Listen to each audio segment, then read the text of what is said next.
Hello everybody, my name is Manny, and here's the deal. This is already my third attempt to make this video, but I'm having a hard time finding a good structure, because on the one hand I would like to cover very basic information so that somebody who maybe just started one day ago can also follow along with the later information that I give. But on the other hand, I also want to cover everything after the campaign all the way up to defeating Elder. So if I would really cover all this information, this video would probably be 5 hours long. So I decided to split it up. In this video, I will focus more on the later part, so after finishing the campaign up to Elder, and I have decided to make a separate playlist with a couple of videos. I don't know how many it will be, but I will just create a new character and level through the campaign with this new character. And whenever I see something that I think is interesting for new players or new players should know, then I will point it out and explain it as good as I can. And hopefully this will cover everything new players need to know as well. For this video, I have some basic information as well. I'm using Path of Building. It's a third-party tool that you can use to plan your character. You can also import existing characters and play around a bit by changing items to see if it's an improvement or not. You can also change gems to see what's the difference between using gem A and gem B. It's a very good tool.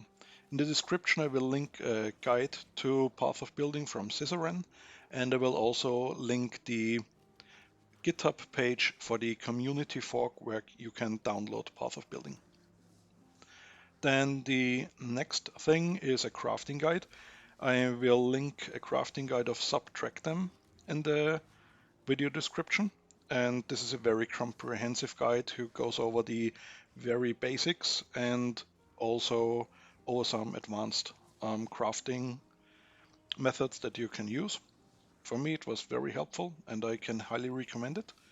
And then I will also link a video of Locohol about a Craft of Exile guide. Craft of Exile is a web page where you can basically simulate crafting without using in-game currency.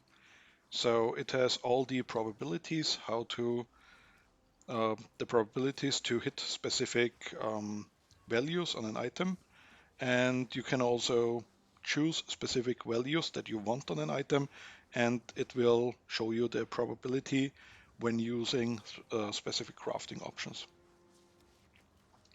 Then the last link that I will post in the description is a link to the wiki of Path of Exile. The wiki is always a very good source of information, and especially for newer players, or if you want to know specific interactions of skills or how some mechanic works, the wiki is always a good place to look. Now, regarding minions itself. In Path of Exile, it is very important that you understand that minions are separate entities. If I look at my Summon Raging Spirit spell, this is a spell that is cast by me, but it only creates a separate entity which has its own stats and its own abilities. So in this case, a Raging Spirit would use a melee attack that uses fire damage, which is 100% converted to fire. The conversion is not stated on the gem itself. It is just something that you either know or you look up in the wiki. When you look for Summon Raging Spirit and in the wiki, you will come to the gem page, and there is pretty much everything you need to know about this gem. So if I want to increase my minion damage, what do I look for? Let's start with the items.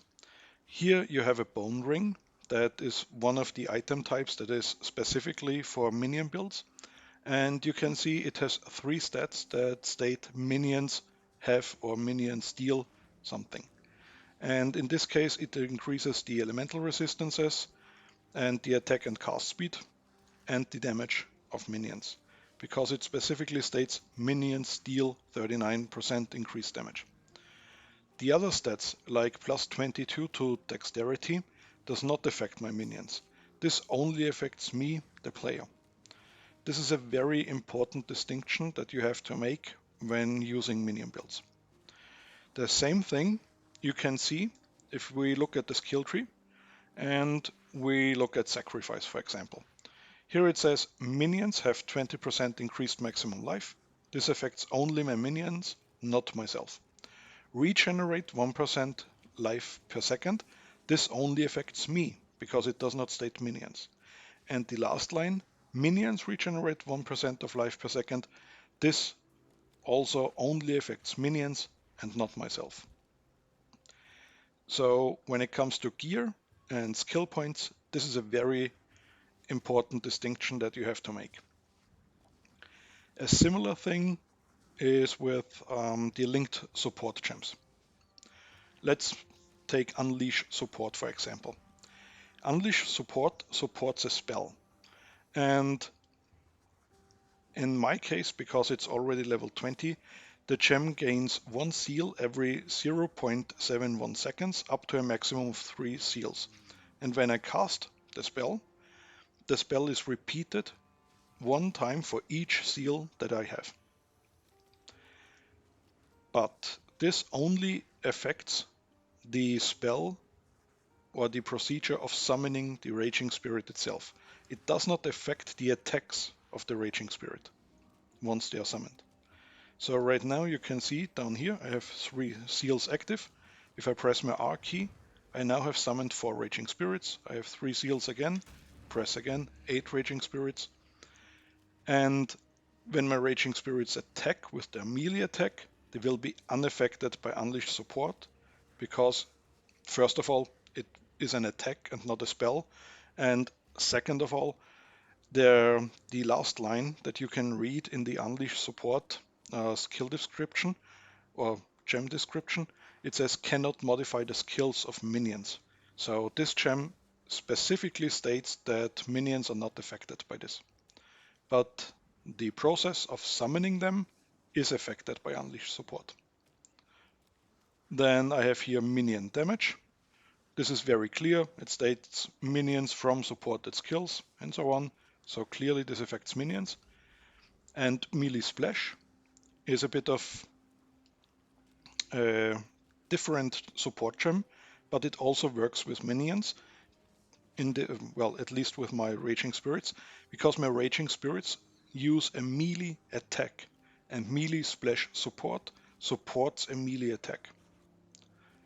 So it does not support me casting the spell, but it will affect my summoned Raging Spirits. This you have to always keep in mind if you're using minion spells, and if you're using other spells like, let's say, Fireball, for example, they interact differently with support gems because they look at your stats, at everything that your character gets. One thing that I forgot to mention is that in Path of Exile there is a very clear distinction between increased damage and more damage. In general, every source of increased damage is additive and more damage is always multiplicative. The only thing where you have to be careful is when an item or a skill or anything states enemy takes increased damage, then every source of takes increased damage is added up, so it's additive, like increased, but then the end result is calculated multiplicative for the damage. At this point, I have just finished my campaign, and most likely I only have 1 lab completed at this point because I personally don't enjoy the lab, so I tend to over level by a lot. So my gems are much higher, do more damage, and I have more life regeneration, so the labyrinth becomes just very easy. So the first ascendancy points I always spend on Commander in Darkness, because they give me a lot of elemental resistances and make gearing much more flexible. I don't have to worry about resistances so much. I can focus on life, and for my wand and shield I can focus on minion damage and don't have to worry too much about anything. The items that I have at this point, I just crafted a little mock-up of some possible items. I didn't even check the stats. For me, the only important thing was the links. At some point, I will find a 4-link, or I will try to craft one with the Orbs of Binding. This is something I always forget, these Orbs of Binding. Just for you, keep in mind, these items exist, and if you find one, they can upgrade a normal item to a rare item with up to 4 linked sockets. And then it's only important what item level has the item.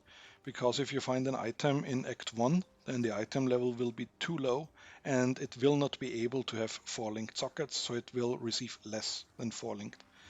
But if you find an item in, let's say, Act 4, Act 5, then the item level is high enough. And if you use an Orb of Binding on it, you will get 4 linked sockets.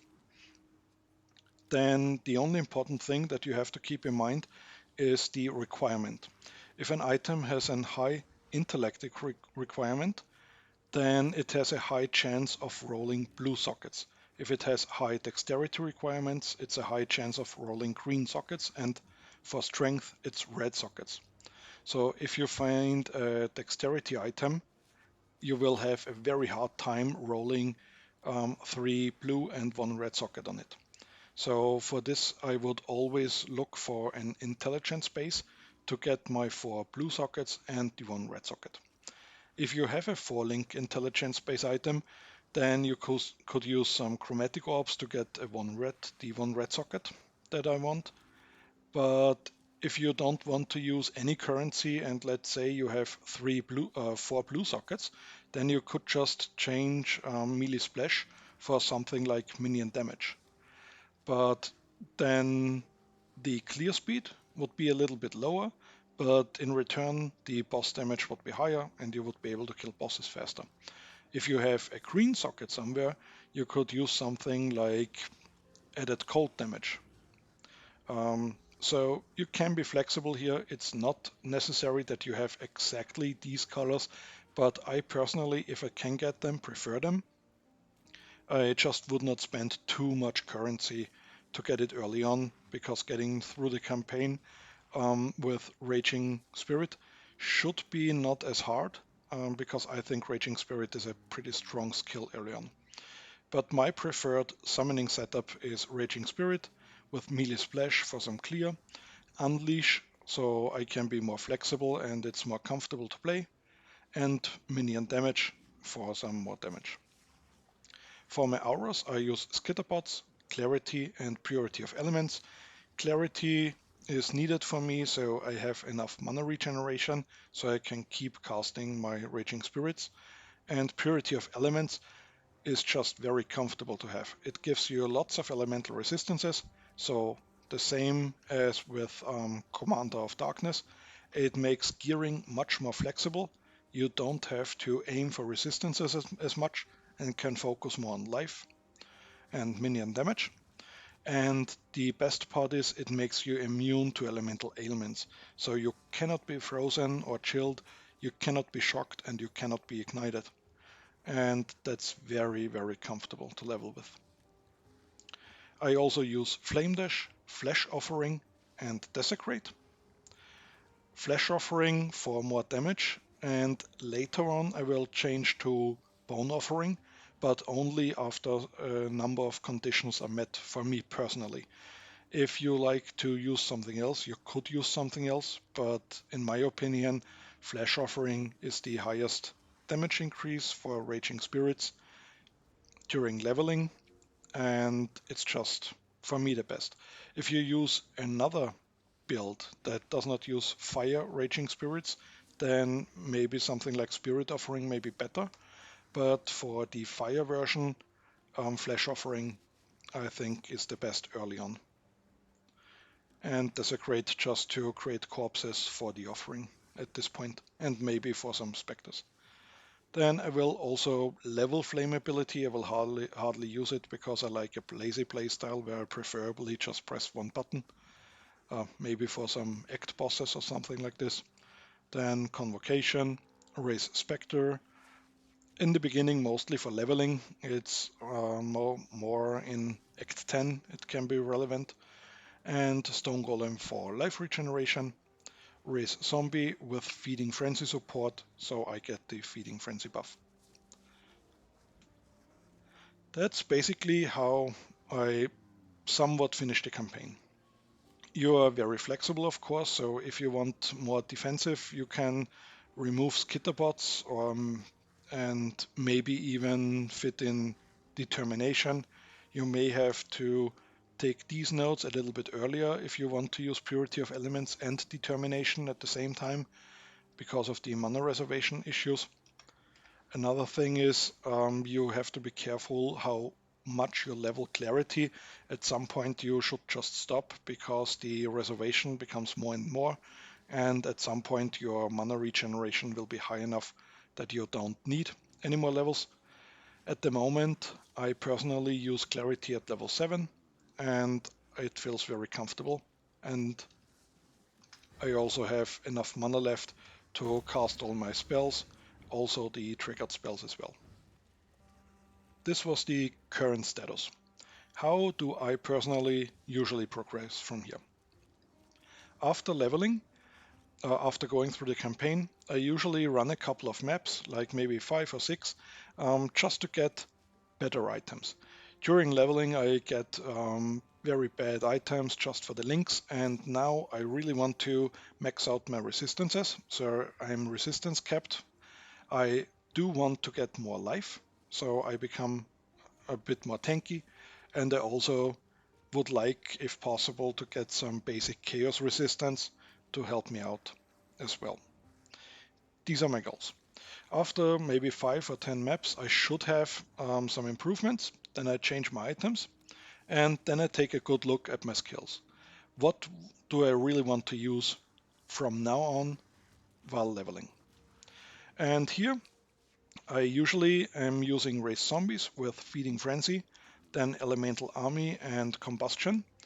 These two will have no effect early on, because you do need some flat fire damage added to your minions in order for them to be able to work. But I will only get this later on. But I already want to prepare the links and socket the gems in so they can level a little bit. Then Clarity, Desecrate, and Offering are the same. At this point I am not yet switching to Bone Offering. I will stay at Flesh Offering at this point. And the auras would also most likely stay the same. If I have enough mana reservation efficiency, like these 3 nodes right here, and if I want to use Determination, I can take the Armor Mastery. The second to last Determination has 25% increased mana reservation efficiency. This would make it possible that I can use Purity of Elements, Determination, and Clarity. I would sacrifice a little bit of damage from skitterbots, but Determination would make me much tankier in early maps against low hits. The way armor works in Path of Exile is if you receive a lot of very low hits, then a little bit of armor can help you a lot. But the higher the hit, the higher damage a hit has, the more armor you would need to reduce a significant amount of damage. So if I look at the defense tab in my character screen, you can see at the moment there is displayed that I have 38% physical damage reduction. This is very misleading because the calculation uses a fixed amount of physical damage for the calculation, and it is, I don't know the exact value, but it is pretty low. So this most likely will always display a pretty high number if you have a little bit of armor, but if you are against an act boss that has a huge slam with physical damage, it most likely will still be able to one-shot you if you don't avoid it. For this, you will need a lot more armor. And in later stages of the game, the armor values needed are getting so high that I personally think that I will not reach it. So I always keep in mind that armor, for me personally, is only during mapping for the little enemies that have low damage hits. So I can just sustain this a little bit more. And for the high damage hits from bosses, if they're really deadly, then I just have to avoid them. This is my train of thought about auras. But usually I switch skitterbots for determination early on, so I have a little bit more mobility. So it would be determination, purity of elements, and clarity. Then I will still use convocation, flammability, and flame dash. For my zombies I already said. Then raging spirits with unleash, minion damage, emulate, melee splash, and elemental focus are the overall skills that I want to have at some point. But when I start out mapping, I will only have 4. So I most likely will use melee splash, raging spirit, unleash, and then emulate. The reason why I switch from minion damage to emulate is because emulate is more damage if the enemy is burning. Emulate only adds flat fire damage if the enemy is burning. And the way I personally get the enemies burning is in Act 10 in the Ravaged Square. Okay, here I found them. You can see them, they have this red icon underneath them. They are called Wickermen, and they use a skill called Righteous Fire. If I press my highlight corpse key, you can see on the top it says Wickermen, and if I resurrect them, they will also cast Righteous Fire. And Righteous Fire let's just say I am using Righteous Fire, then it will cast the fire in a radius around me. In this case, they would affect the Wickerman, and every enemy inside the Righteous Fire would get burned, and therefore affect or enable the emulate support skill. I think the easiest way to show the Righteous Fire is just buy the skill and use it once.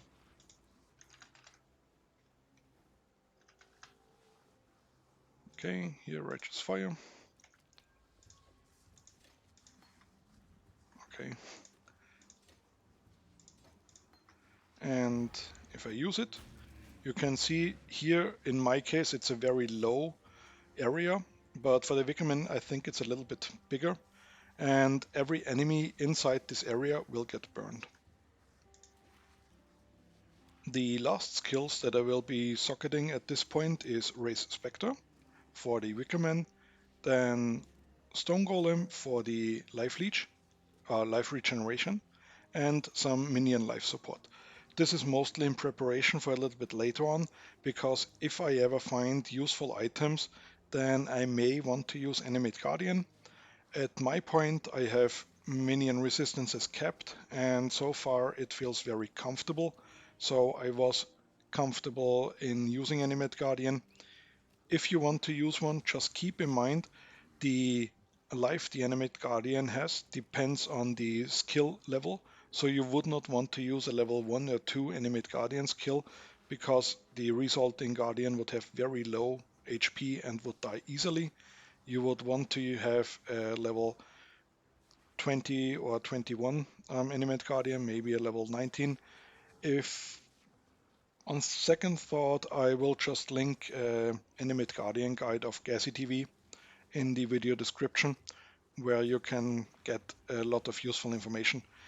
The important thing is, if the Animate Guardian dies, all items that you have used to summon the Animate Guardians are lost. So I personally, because I'm playing solo self-found and I cannot just buy the items, whenever I found an item that is useful for Animate Guardian, I would just keep it here in the stash tab, and once I had like 2 or 3 copies of the item, I thought, okay, I will try the Animate Guardian.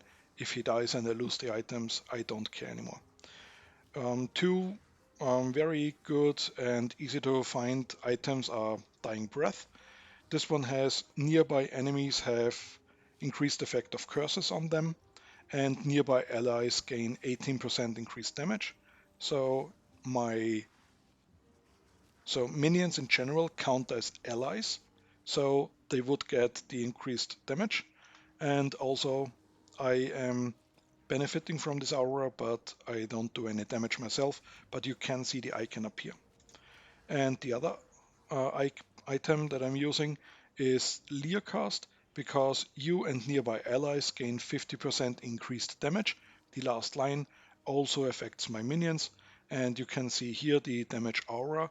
This is the icon of the Leer cast from my Animate Guardian.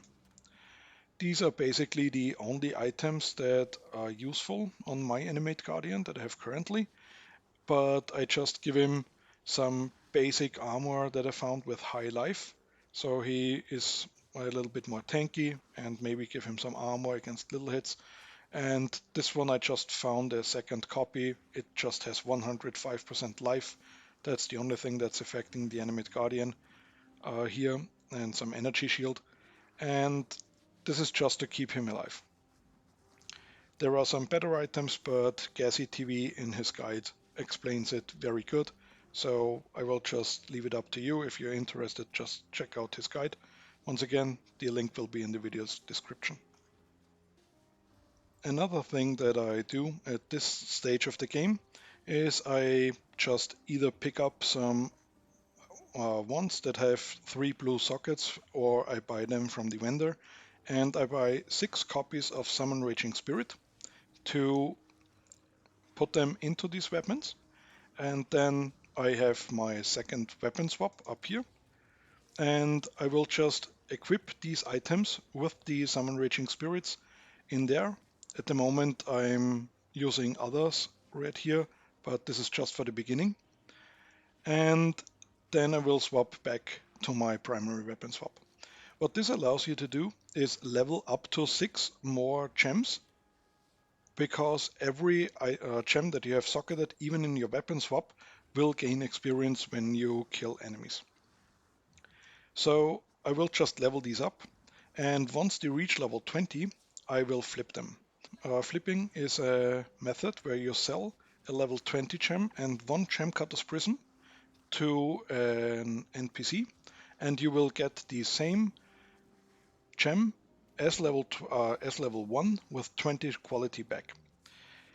The other option that you would have if you want to increase the quality would be to use a gem cutter's prism on the gem, but 1 gem cutter's prism only increases the quality of a gem by 1.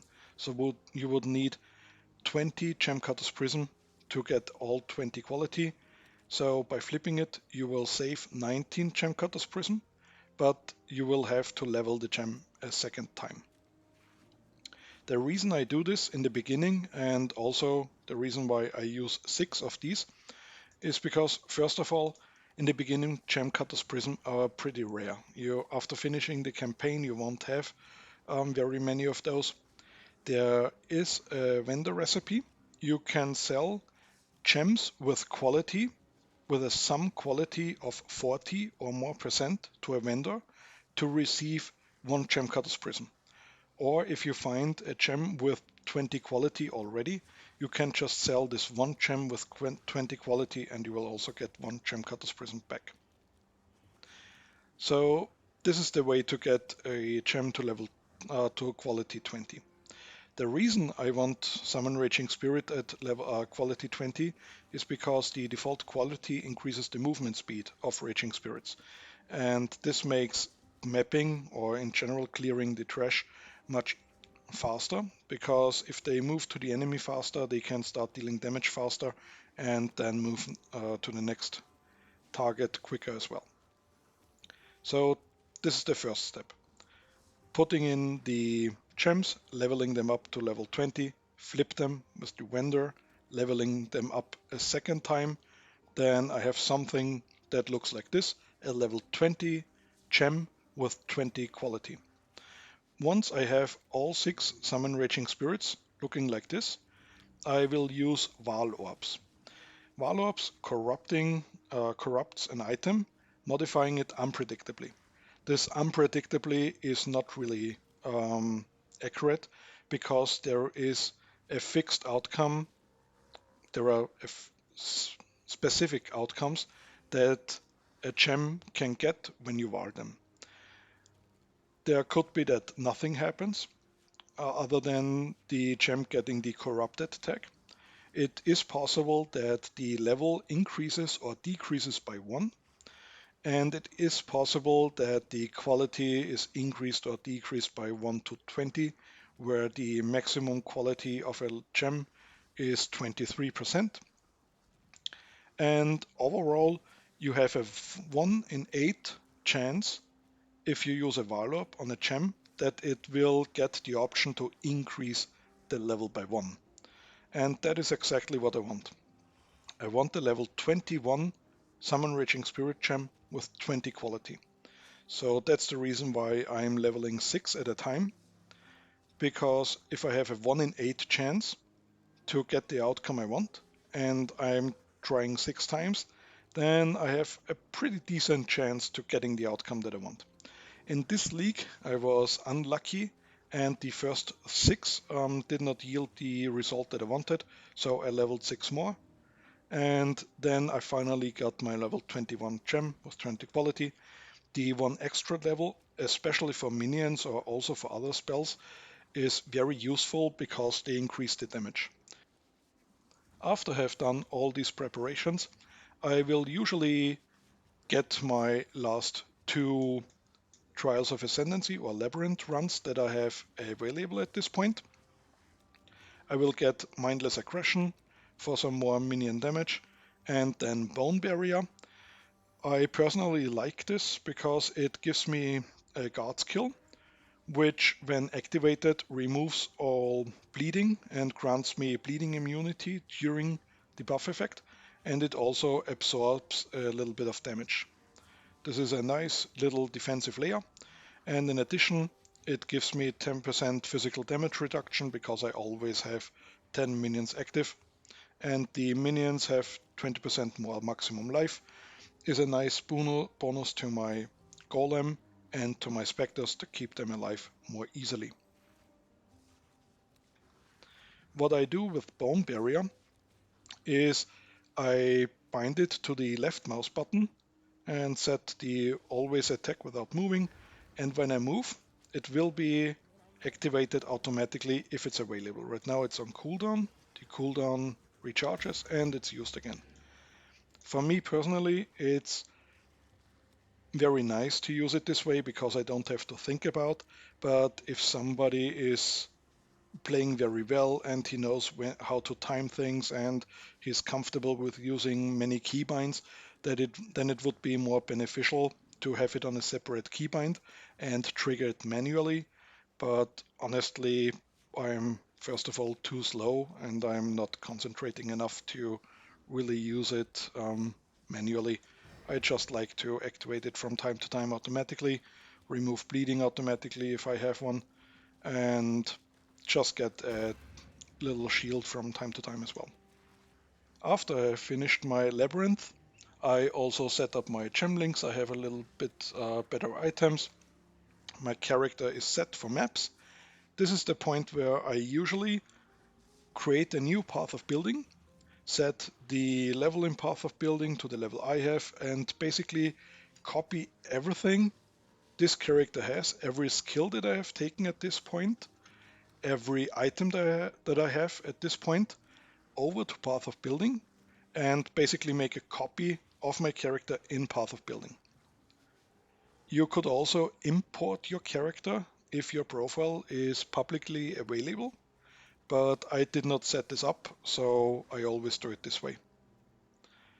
This will help me to check out the current status of my equipment, and it also makes it easier for me to check if an item is an upgrade, because I can just hover over an item. If I want to say, hey, is this item an upgrade to my current weapon, I can hover over it, press Ctrl C to copy it, switch to Path of Building, press Ctrl V to insert it in the items section, and then it will already highlight if it's an upgrade or not. If you're already familiar with the core principle of path of building, you can see what I'm doing now. I copied the white wand that does nothing, and now I'm in the items section, and I just press Ctrl V, then it inserts the item here, and then in my case it already displays, okay, if I replace my convoking wand in my main hand, I will lose about almost 1.5 million DPS.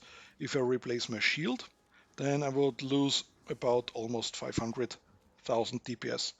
The way I set this up is, if you go to the skills section and you select the Summon Raging Spirit, the first active skill that you enter here in the skill list automatically becomes the active skill point. Then you have here the checkbox for include in full DPS. Then you will see the full DPS down here. And here you have a count that you can set how many Raging Spirits are currently active. So if I reduce the number, you can see the full DPS down here going down. So 19, 18, 17, it just decreases.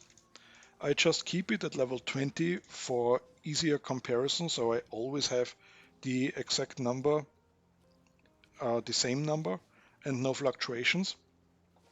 But to be honest, it's a little bit misleading if you compare it with other builds, because usually you don't have 20 Raging Spirits active. If you cast Raging Spirits, then they start at your position, they have to travel to the enemy, and after they travel, then they can attack. Sometimes Raging Spirit die. They have to be resummoned, or they time out and have to be resummoned. So in average, I would assume that at any given point there were maybe 16, 17 Raging Spirits at the enemy attacking, and the other 3 or 4 are maybe just traveling or not summoned at the moment because you had to avoid some mechanic or something like this. But this is just for the comparison in this case. So this takes a little bit of getting used to, but it's an easy way to compare new items that you get and see if they are an upgrade or a downgrade.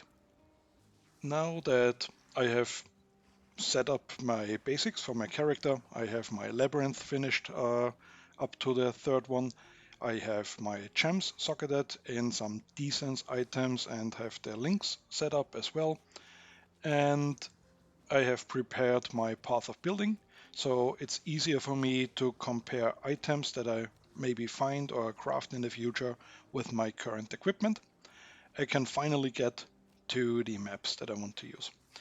In the beginning, I always start by completing as many map bonuses as possible. If you look at your atlas and you hover over one of the maps, you can always see the bonus objective. For white maps, the bonus will always be to kill the map boss in a magic map or higher tier, so either magic, rare, or rare corrupted. For yellow maps, you will have to kill the map boss while the map is rare or rare and corrupted. And red maps, you will need maps that are rare and corrupted to get the bonus objective.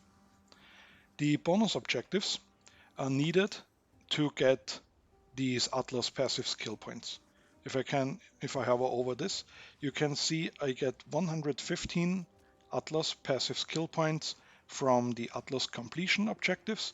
Then there are 11 possible from Maven invitations and 6 from Pinnacle Eldritch bosses. At the moment, I have pretty much all except 3 Maven invitations, but if you start out, you will have 0 in all 3 categories. And the easiest ones to get are the first ones, the Atlas objectives. So we will focus on completing as many different maps as possible with the bonus objective. So when I start out, usually I maybe have 2 or 3 different maps, the other ones may be missing. Maybe I spend a little more time in the end of the campaign and farm a couple of areas to get more maps. One way to do this if you're really struggling with map drops is, if you're, let's say, Act 10, the Desecrated Chambers, not too bad before you start maps to farm a little bit to get higher level and maybe some maps. And if you already cleared the area, if you activate the waypoint and then press Ctrl and click on the destination, then you will get this overview. And if you click on New, then a new instance, completely reset with all the mobs active again, will be created. I won't do this now, just so you have seen this once. This is one possibility. You have to reset an area outside of maps. Then let's say I have the first two maps. The other ones, let's say I was unlucky, it didn't drop. Then I would just take the two maps that I have. And currently the ones that I took are just white maps. So these won't help me for getting the completion bonus. So I would just use Orbs of Transmutation to make them rare. And then Orbs of Augmentation if they had F3 FX. So I would have a little bit more higher quantity to increase my chance of getting more map drops. Then what I'm doing is I check the affixes on the maps real quick. In blue maps it's not as important, but when you get to yellow maps, there can be some nasty affixes on them. Like one of them is cannot regenerate life, energy shield, and mana. For my build, this would be very bad because I have no other source of mana or life recovery. And the second one that is very bad for me in this build is monsters reflect elemental damage, because I have no way of mitigating the elemental damage my minions get reflected. There are ways to make your minions and yourself reflect immune, but I don't have any of those options. So these two maps would be fine. So I would run these maps. The first maps I would just try to somewhat clear. If you open your minimap and you're in a map, I will just go into this map real quick to show it. If I enter this map, then on the top right, it will say the number of minions if it's more than 50. Right here it says more than 50 monsters remain. And if I have already killed the map boss and it still says there are more than 50 monsters away, then I may just have a quick look if I can find a larger group real quick, but I won't spend too much time. But early on in Solo Self-Found, I don't have too many maps, and if I leave too many monsters alive in every map that I run, then it is possible that I run out of maps. So usually I try to kill a little bit more monsters, but on the other side, if there are only 50 monsters or 51 monsters left and you try to hunt them down and it takes you maybe 10 minutes because you have to run through all the map, then you will just waste a lot of time. It's just something that you have to decide for yourself if you think it's worth it or not. But in general, you just want to complete all the map bonuses of maps you have. Then once I have no more maps that I have not completed, or if I at some point don't have any uncompleted maps anymore in my possession, then I would check Kirak. If he sells maybe some maps that I have not completed. And here, if you have not seen it yet, if you go to your options in your input and you scroll down, there is this Show Advanced Item Descriptions hotkey. I have set mine to set. And if I open the purchase window again, if I hover over a map and I press set, then the line 2 and 3 Atlas map and bonus objective, both are completed in my example right here. But the important one is the bonus objective. The Atlas map gets completed if you run the map, but you do not complete the bonus objective. So for white maps, if you run a white map without making it magic, then the map will be completed, the Atlas map will be completed, but the bonus objective will be incompleted. This would then mean that, or in other words, every map that you have Atlas map completed will be able to drop while you're mapping, but you won't get the Atlas passive bonus unless you have also completed the bonus objective. So I will just check all these maps. If maybe one of the maps I can still use.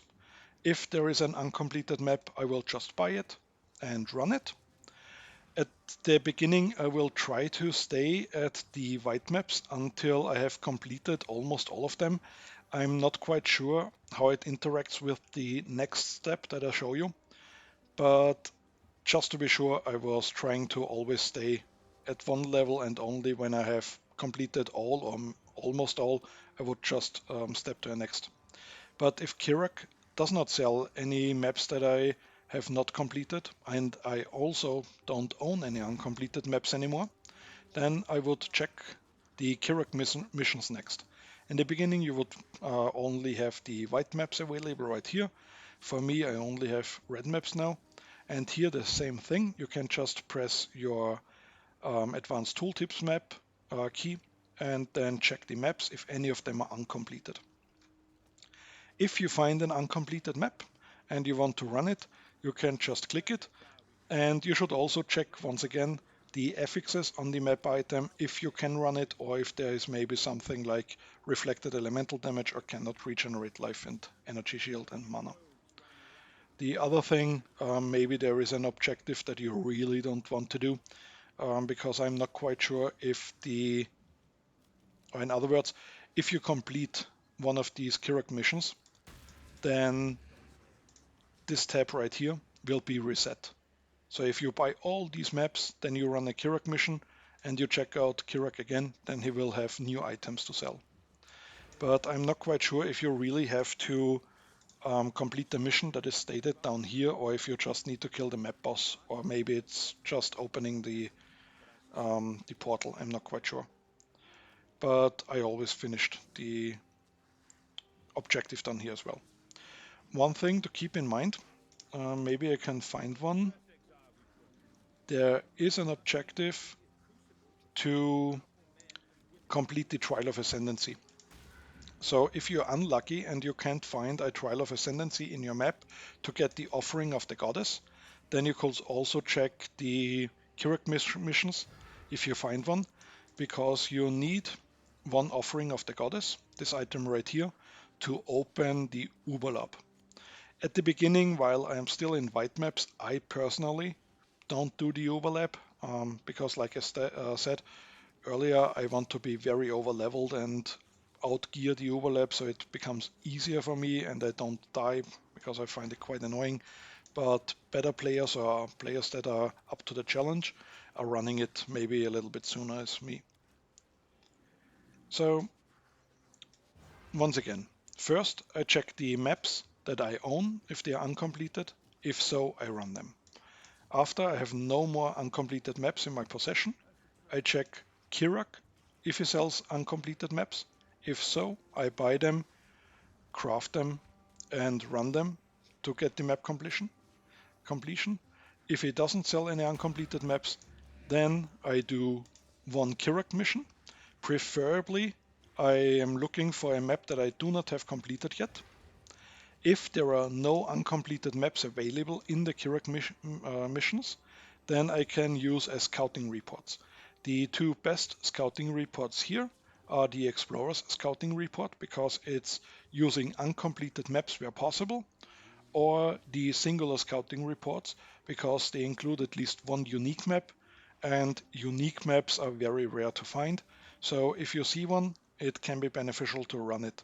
And there are some on the map that you also need to complete to get all 115 completion bonus. So let's say Kirak doesn't have an uncompleted map in his missions. I reset it with the scouting reports. Then I would check the Kirak missions again to hopefully find an uncompleted now. If so, I will run it. After I've finished it, I will check my inventory again, maybe an uncompleted map dropped, which I can run now, but more likely you don't have an uncompleted map anymore, and just check Kirak's stash again if he maybe sells one now. And that's basically the loop. Owned maps, Kirak missions, scouting reports. Now to the Atlas passives. Here it always depends what is your goal, what do you want to do. For me personally, in solo self-found, one of the most important things early on is map sustain.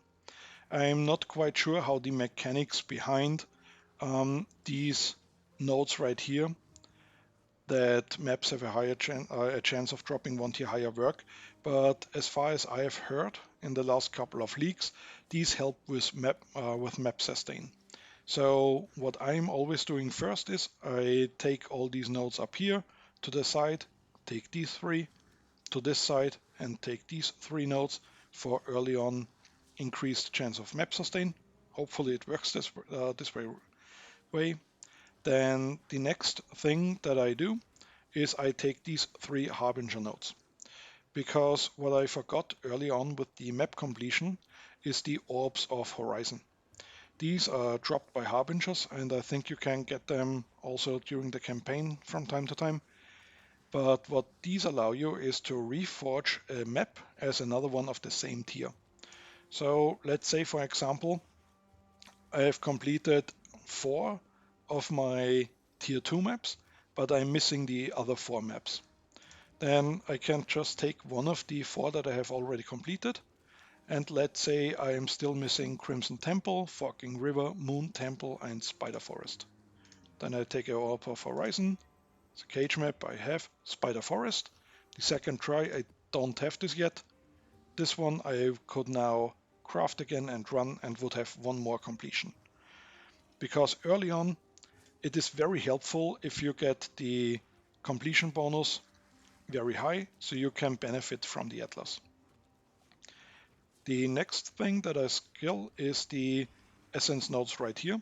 So in every map I have 1 essence.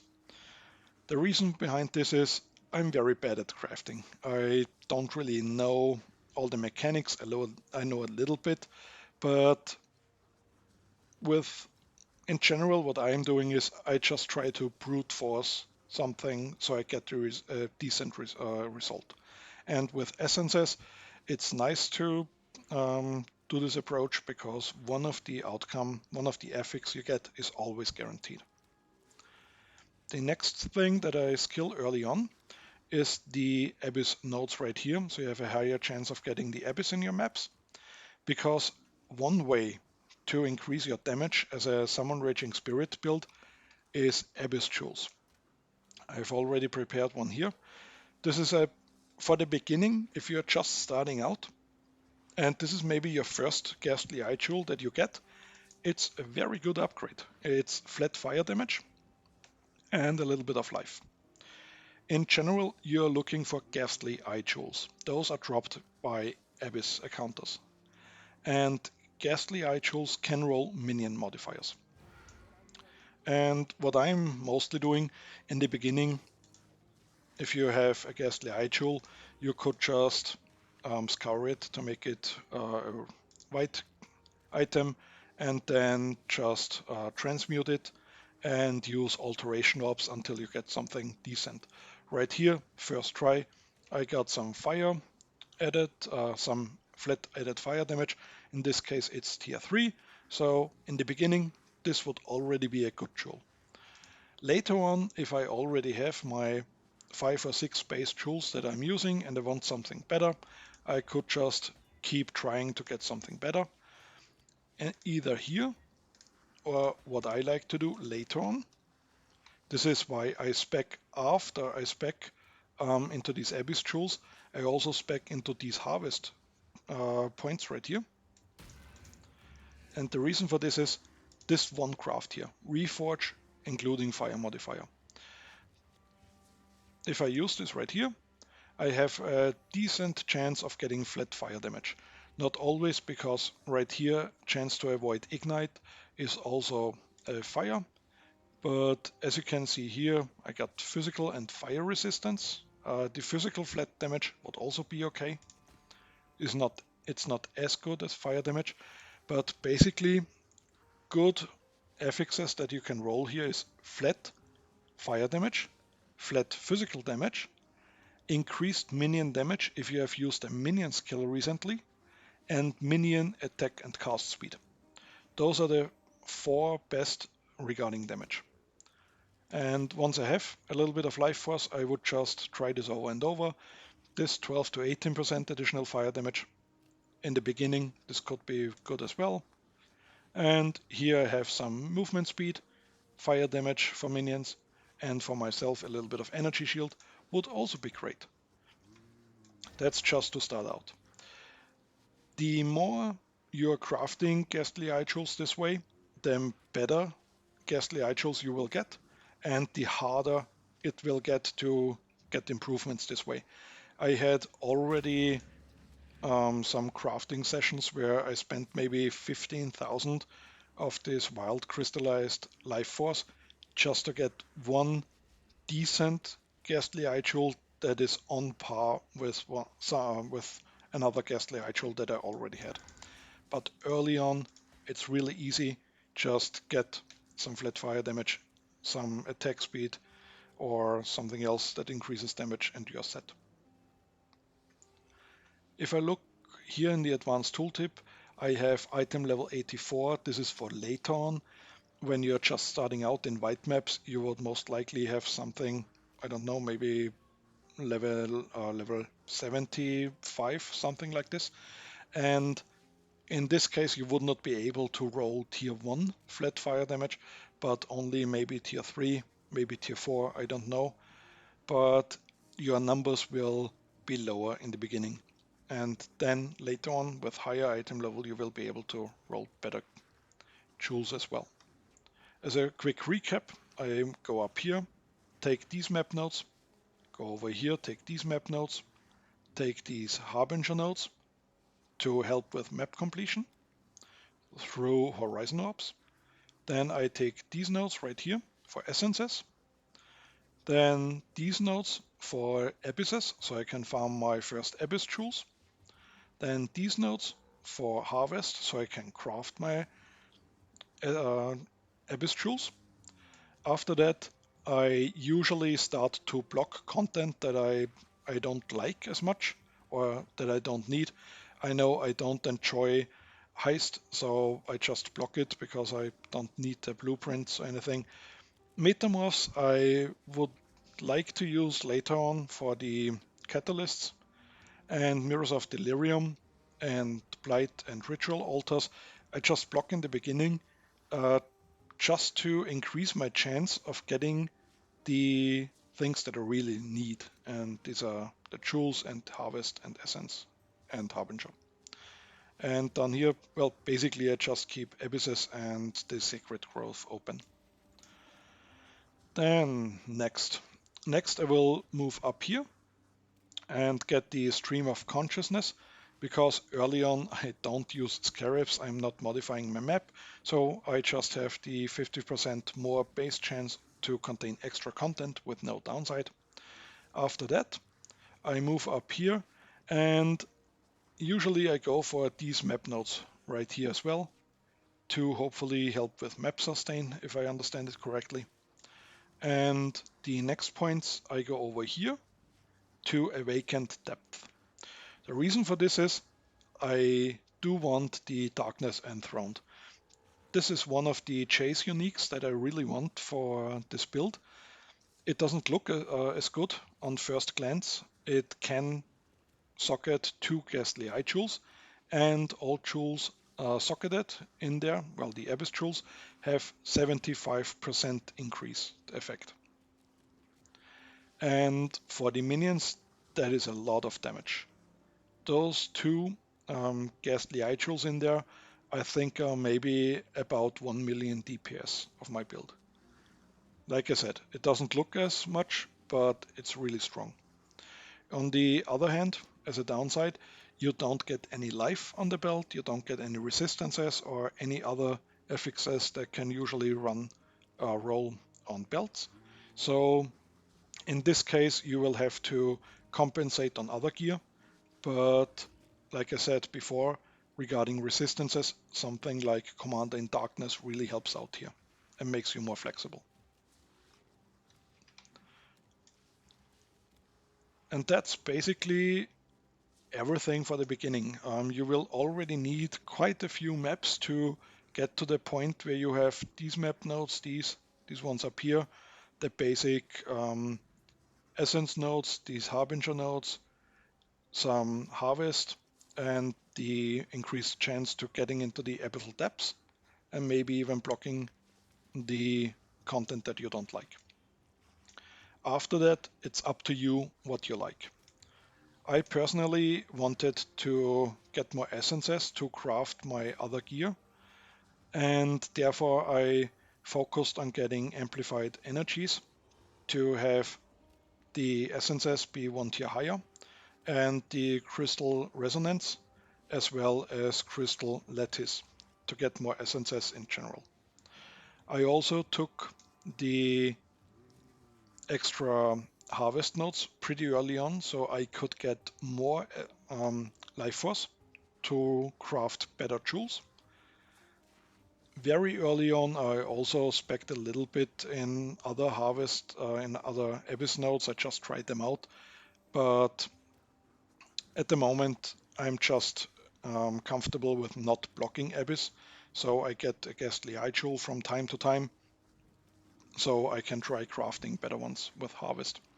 But harvest is basically fully spec'd out since the beginning of my Atlas completion. These nodes up here help with getting higher tier plants. These ones right here give you a chance of duplicated monsters and life force. And these ones right here also give you a chance to have more harvests in your harvest area. The other part that I skilled is Harbinger, because I really was trying to get some fracturing shards, but they are extremely rare. I think I have maybe completed, I don't know, maybe 50 maps without Harbinger and everything else with Harbinger. And just to give you an overview, this is a general overview. If I look at the fragments that I already found, the Withering inventations and the Polaric inventation, I think I only completed one of each of these. And each of these need 28 maps completed while affected by the Eldritch influence to get it. So this number multiplied by 28 plus all the Maven maps that I have witnessed, but I don't recall how many these were, is the number of maps that I have already completed. So it's a lot. And I only have 19 fracturing shards. So they are extremely rare. In comparison, I already have 54 ancient orbs, and I think I already used 20 of them. So if you have some ancient orbs, you can compare it, and then you can get some idea of how rare these items are. But my initial train of thought was maybe I can use the fracturing orbs to maybe fracture some good affixes on an item. Like here, I've already saved up something like +1 level to all spell skill gems or +1 level to all minion skill gems. Would be pretty nice if I can fracture it on the item, so I have an easier time rolling the item. In general, as an overview, I've already played 9 days and almost 20 hours on this character, but to be fair, the last 9 hours were probably trying to record this video, but I failed so hard in explaining stuff correctly or in an easy way, so it took me so long. But this is just as a quick overview. The others is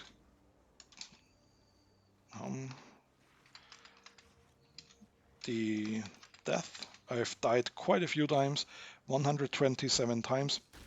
The reason for that is, in the beginning I was using mostly the Eater of Worlds witnesses, because to me personally they're a little bit easier. The downsides that the Eater of Worlds has is not as punishing for me. But now I'm using the Searing Exarch, because for me the rewards for solo self-found are much better. The Searing Exarch has a possibility to give you Chaos Orb drop chance. He can offer you Chisel drop chance, Val drop chance, and Orbs of Scouring drop chance, and I think even Orbs of Regret. All of these are very good, because at the moment, how I like to run my maps, I like to chisel them.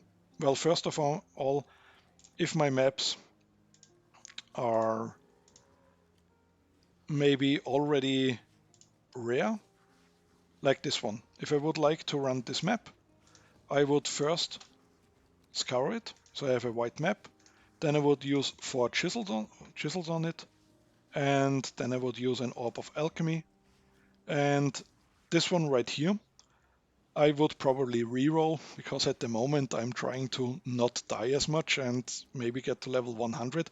And this map has physical damage as extra fire and physical damage as extra lighting. And this would be a little bit too risky for me at the moment. This one, negative maximum player resistance and 2 extra, nope. So I would just reroll maps pretty often, so I can run safer maps. But I would like to chisel them. At the moment, I'm not able to run every single map with cartographer chisels, but maybe if I run 20 without, then the next 20 I can run with cartographer's chisel. It's pretty nice sustain. Not 100%, but about 50%, I would guess. The other thing is I get lots of Chaos Orbs, which allow me to be that picky with maps. I can reroll them more often. I also get Awakened Sextant. I have not used them yet, but I am planning on a video of maybe trying some choosed maps. I've never done this before, but I would like to try it out. The Orbs of Regrets can be very helpful, because you can buy Orbs I'm making from Kirak. So 2 Orbs of Regret would give you 1 Orb of Unmaking. The Eldritch Influence also gives you a chance of dropping Orbs of Unmaking. At the moment I'm at 127, but it's very nice to be this flexible. If you want to try out some other nodes from time to time, then I would suggest that you run the Searing Exarch to get more Orbs of Unmaking and Orbs of Regret. So you can just try out, you can just respec your Atlas. I think I have used already like maybe 200 respec points or something like this on my Atlas, just so I could try out other things.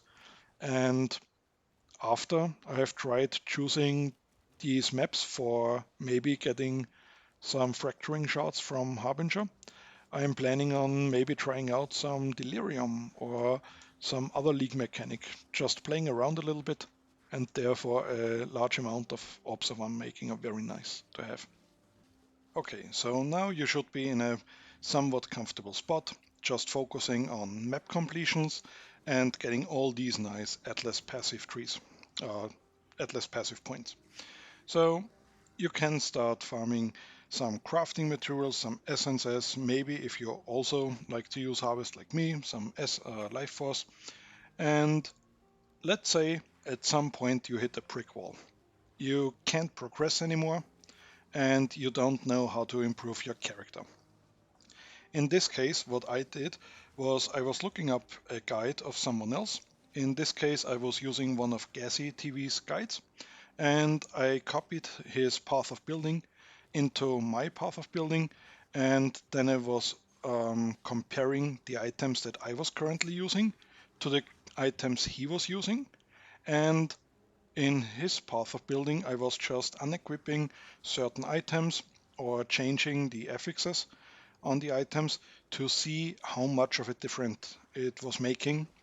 And this I used to figure out what items I need to improve. Because early on, if you only have your items, it can be very hard to figure out, okay, what affixes do I need to improve my character? And this way, I already had a template where I want to go, and it helped me to figure out where I can improve my character, because I was seeing, okay, this item, let's say maybe I had already pretty good gloves, but my boots were completely garbage. So I knew, okay, better to improve my boots to get a little bit more life, more resistances, and this would make me live longer. On the other hand, if you want to improve damage, your options are somewhat limited. You can use your Convoking Wand. Here, for me personally, the easiest to get is the increased minion damage. This one I just got by using Essences of Fear. Early on, one of the first ones that I crafted, I think I used a Wailing Essence of Fear, so the damage was only between 40 and 54, but I was trying to hopefully get something like attack speed. It's not as common, so you would already have to use quite a few essences to get this. But very early on, the damage alone is pretty good. Here is one point where Path of Building comes in pretty handily. Hopefully you have watched the guide and know how to do this now, but you can edit items in Path of Building. So in this case, let's say I have a minion wand that only has 40% increased damage. Then I could edit it in Path of Exile to see how much would my weapon improve if I use a better essence to get 80% increased minion damage. And then you could try, okay, let's go back to, let's say 40%, but instead add increased minion attack and cast speed.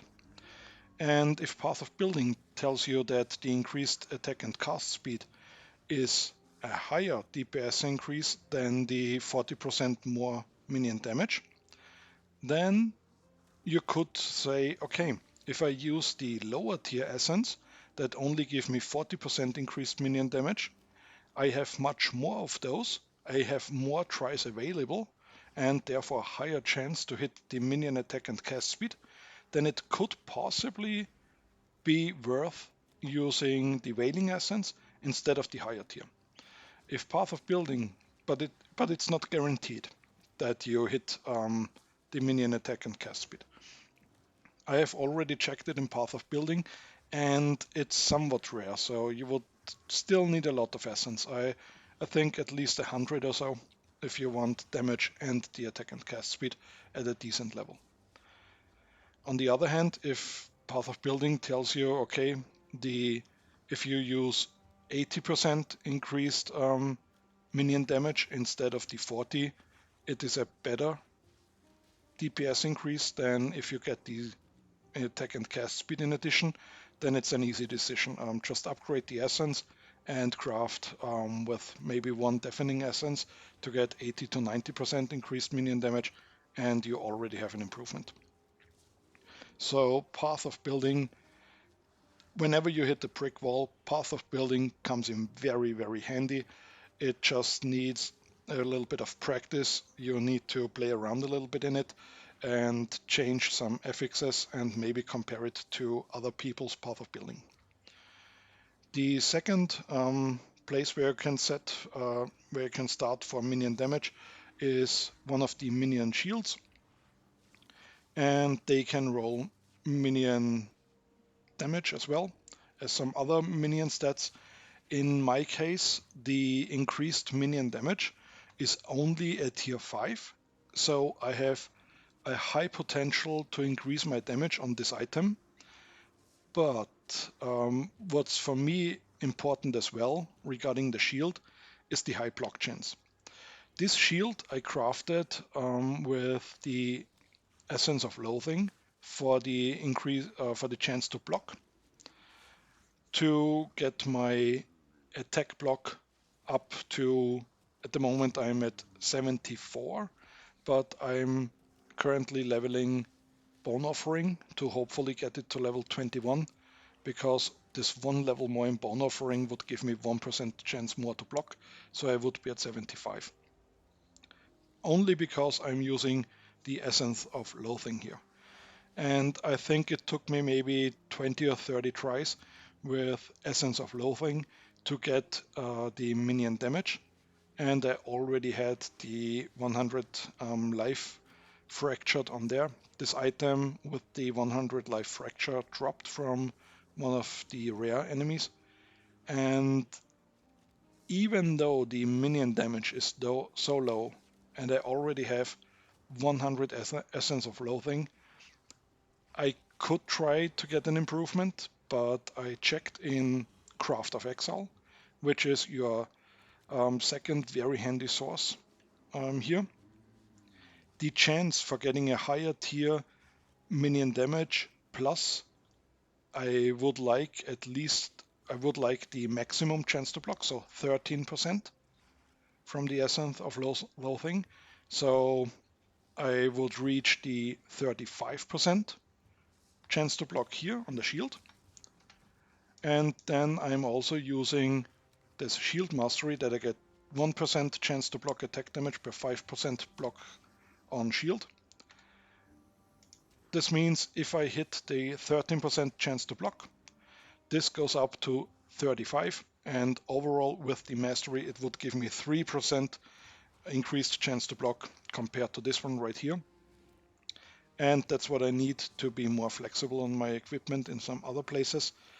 So I need 13% block, a higher tier minion damage, and then also something free that I can cast Fire and Chaos resistance, or it already needs the resistance. And the combination of these three affixes that I need is very rare. I think Craft of Exile told me that I need maybe 180 or 300, something like this, Essence of Loathing. And that's why I don't want to risk the shield that I currently have, because in the end I may up with something worth. But just so you know, the shield is a good place to start if you want to increase minion damage. And the other thing, if you still have some random rings with resistances or life or maybe attributes from your leveling, bone rings can help a lot in increasing damage. Right here, 39% and 29% increased damage here. And in addition, also the increased attack and cast speed. Increased attack and cast speed is very, very strong for the Raging Spirits. And these two rings are boosting the damage by much more than you would think. I crafted these also with essences, and I used the speed modifier. I don't know if that is the best way or even a decently good way to craft it, but I just wanted a higher chance to get the minion attack and cast speed. And then I was rolling so long until I hit a decent minion damage roll. For me personally, these life force is basically just free currency. I'm just doing the harvest, and if I run out of life force, I don't care. I just pause crafting and run some more maps to get more life force. Other players, if you maybe play Trade League, then you will have probably a different train of thought, because you could trade away the life force. But for me in solo self-found, I just use it and hopefully get something better. At the moment I already have 33,500 again, so I could be trying to get better rings, but once again, I've checked it in Craft of Exile, and the chance of getting something better is not that high. I would need quite a lot. Because once again, chaos resistance, lightning resistance help, and the dexterity, I'm not quite sure if I really need it anymore now that I have a decent amulet. But let's see, 22. I think I don't need it anymore. I could get rid of it probably. Okay, so I could try to craft this ring because I only need the speed, the chaos resistance, and the increased damage. So this one would be a possible point to start improving. This one has the chaos resistance itself, so it would be much harder to improve. But this is basically how you can check if you can improve one of your items. Just take a good look and think, how many good affixes does that item have? What would you need to improve it? And then check Craft of Exile or maybe Path of Building. If it's even an improvement, how much of an improvement it is, and how is the probability of getting this result. If you don't know how to judge if something would be good or what you need, then I can only suggest that you compare it to a different build. Other than that, I don't have an idea myself how to improve it. The only thing that just came to mind is that the gloves can also roll minion damage, and you can do this with Essence of Fear. If you look at it, the third line, gloves, minion deal increased minion damage. So this is how I crafted these gloves. Another point that you should not forget is you can use the influence modifiers.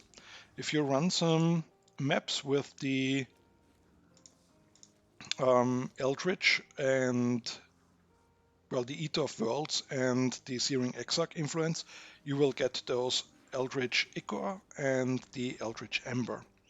And these can be used to get these implicit modifiers on items. These items work on the helmet, the body armor, gloves, and boots. Just keep in mind that if you use these items on an item that already has an implicit modifier, then it will be overwritten. Let me see, maybe I have here some item that I don't need anymore. Okay, I will not craft with this one. Maybe I can use this one. So right now, this astral plate has 10% increase to all elemental resistances. And if I use a lesser Eldritch Ichor on it, the resistances are gone, and now it has the implicit purity of elements has 20% increased aura effect.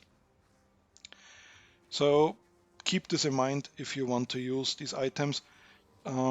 Last league I used some chaos resistance boots that had implicit chaos resistance because I wanted the resistance, and I was using the Eldritch Ichor and Eldritch Ember, and then I realized that I just removed my chaos resistance that I wanted. But these can add some very useful implicits. Like on the helmet, I really like the increased mana reservation efficiency because this allows me to use an additional aura. On the body armor, the increased chance to block is very good because 5% chance to block attack damage brings me almost to the maximum currently, once I have the level 21 bone offering to the maximum. Then the second one, the increased effect of buffs granted by your golems. Yes, it's a little bit more life regen, but it's not as important, it's just a little bonus. On the boots you can get increased movement speed, which is nice. And on the gloves you can get minion damage. So these gloves give me 14% increased minion damage from the, I think it's a Searing Exarch, yes. The lesser Searing Exarch, it's also a very bad roll. I already have some grand and decent amount of crater. I could improve this implicit probably, but it's only a couple of points, so I don't see the point at the moment. And the 26% increased minion damage from the essence. So these are maybe some things that you can keep in mind. Also, if you want more damage, I can highly recommend that you farm the Darkness Enthroned. I think I forgot to explicitly state it previously, but if you take this note right here, you have an increased chance that your abysses lead to the abyssal depths, and in the abyssal depths there is a chance that a boss appears that you can fight, and the bosses in the abyssal depths have a chance to drop the Darkness Enthroned. This belt is just one of the possible drops of the bosses. So last league I also wanted to farm it. I think I had to kill maybe 30 or 35 abyssal bosses just to get this Darkness Enthroned. And this league I was much more lucky on the second boss. I got the first one, and by now I think I killed maybe 20 bosses, and I already got 3 Darkness Enthroned. So they are not as rare, but if you're unlucky it can take you a long time to get it.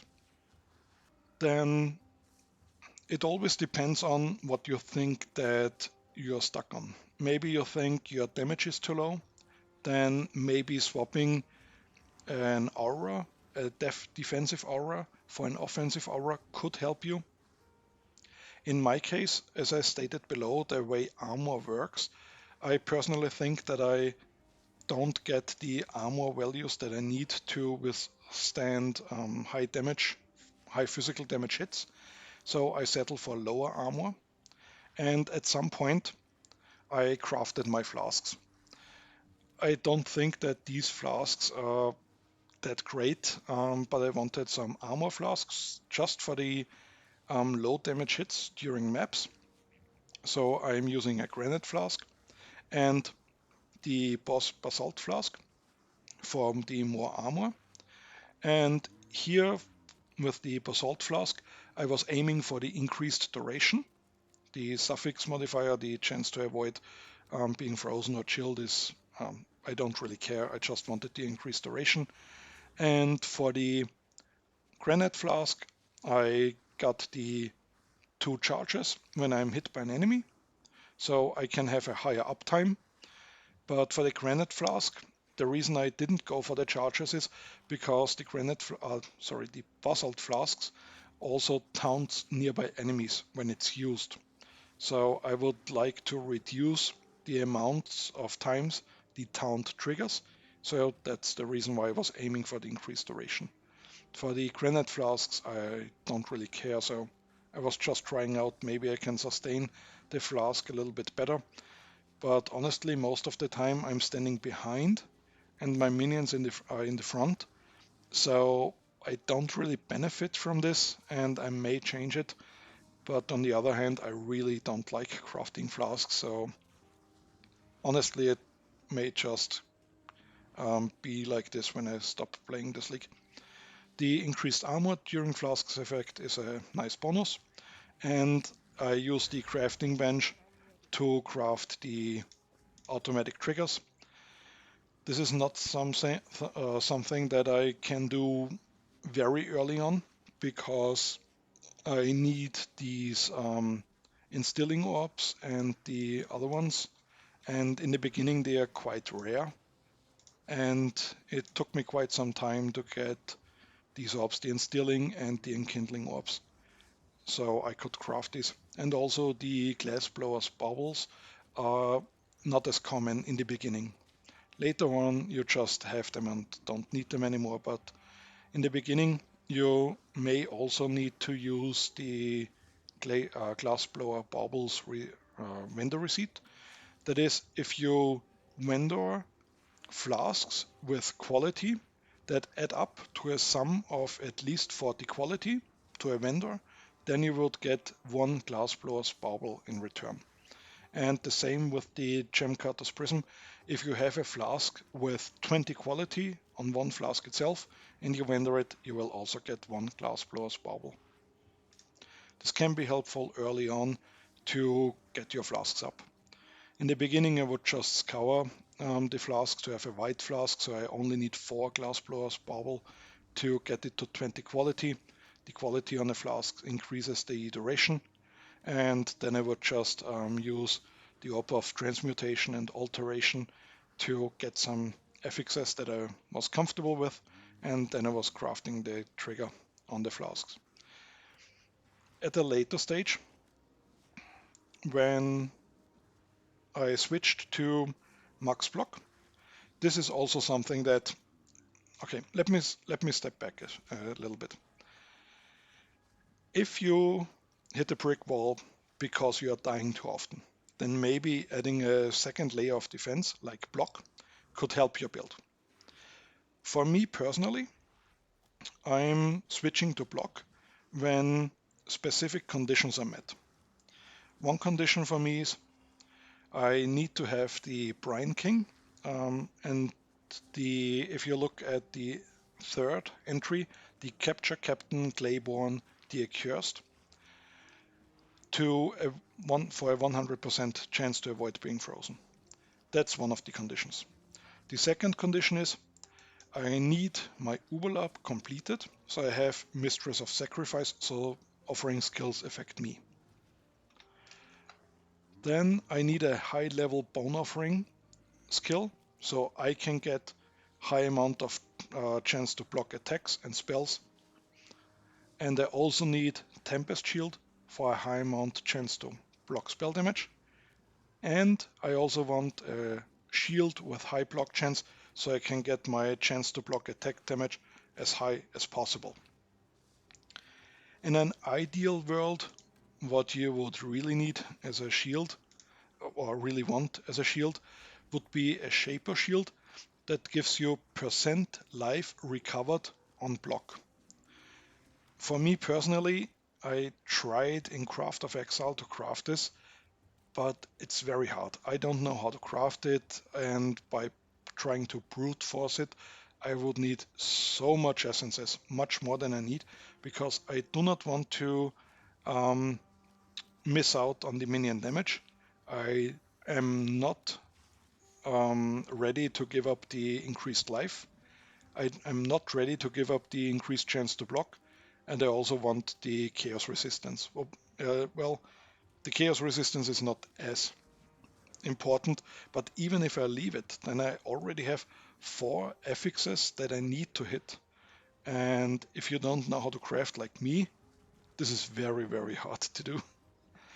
Somebody else who is an expert in crafting maybe knows a way where it's very simple, but I personally don't. So if you want to know, maybe you can watch some crafting guides and maybe you can find a solution for this. A possible solution that I could think of, I don't know if it's really working or not, but maybe with fossils. But here the issue is I'm not enjoying Delve, so I won't get enough resonators to do it anyway. So I'm not even trying. So if all these conditions are met, I have a shield with high block, I have my Pantheon with avoid being frozen, then in addition I also want a Ruby Flask that triggers when I become ignited and removes the ignite. I have my Tempest Shield at a high level, and I have my Mistress of Sacrifice plus a high level bone offering.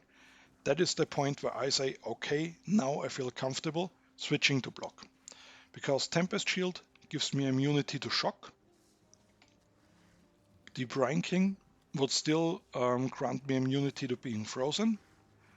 The Ruby Flask would handle Ignite, and that's almost as good as the Elemental Ailment immunity from the Purity of Elements. The only thing is the effect of Chill is only 50% reduced here when I capture Mervale. So chilled ground in maps would still affect me, and yes, it is annoying, but at the moment, because I'm running so many Searing Exarch maps and I have lots of Chaos Orbs, I'm just comfortable with re-rolling even chilled ground, just so I'm not annoyed anymore. But the important ailments would be handled, and this way, if you use Tempest Shield, a high block chance shield, and also take these block nodes on your shield for spell block and some attack block down here, plus the shield mastery, you get a very, very decent amount of block. At the moment, I'm at 50, 53, but if I activate my bone offering, I'm at 74 and 77. Like I said, this is just the 1% that I'm missing, and the 2% extra block for spell damage I'm getting from the block mastery up here. And if you make this switch, just taking out one defensive layer of purity of elements, which at some point you don't need anymore, because if you map more, you will get better equipment with more elemental resistances. And the element immunity you basically get through other means like Tempest Shield and the Brine King, like I showed before. And instead you are adding a high amount of block chance. It will feel so much better. And this may already help you to live longer. One thing that I always like to do, at the moment I have something else anointed, but early on I like, well, very early on in lower tier maps, Blight is not as useful because you mostly get low level oils, but once I reach yellow or red tier maps, I'd like to not use this skill point to use Blight, so I am able to get Blight encounters and farm some Blight oils. I have already run a lot of maps, but at some point I got some high level Blight oils.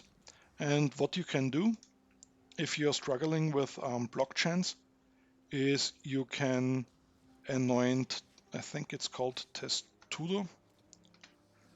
It's down here. This one right here, Testudo, it gives you 6% chance to block attack damage. And that is pretty nice. So if you're maybe at 60% chance to block attack damage and you take this one, suddenly you're at almost at cap at 66, you're only missing 9% chance to block. And here is where the Essence of Loathing can come in handy if you use one on a shield. Even the lower ones, the 9% could be gotten very easily. I think this one, yes, even the Screaming Essence of Loathing already gives you 8 to 9% chance to block. So keep this in mind. You have the implicit modifiers that you can add with the Eldritch Ichor and Eldritch Ember. You have maybe oils, so you can anoint something that could be useful.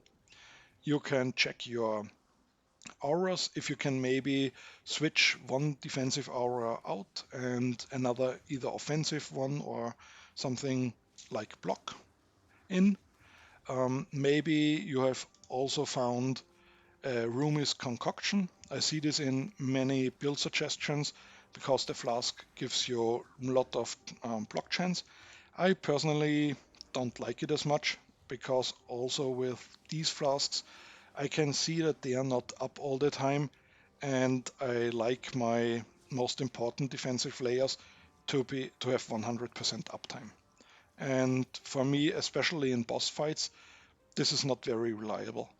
If you use other mechanics, maybe you have some flask charges gain, then it could be reliable, but I personally don't know about them, and that's the reason why I don't use it.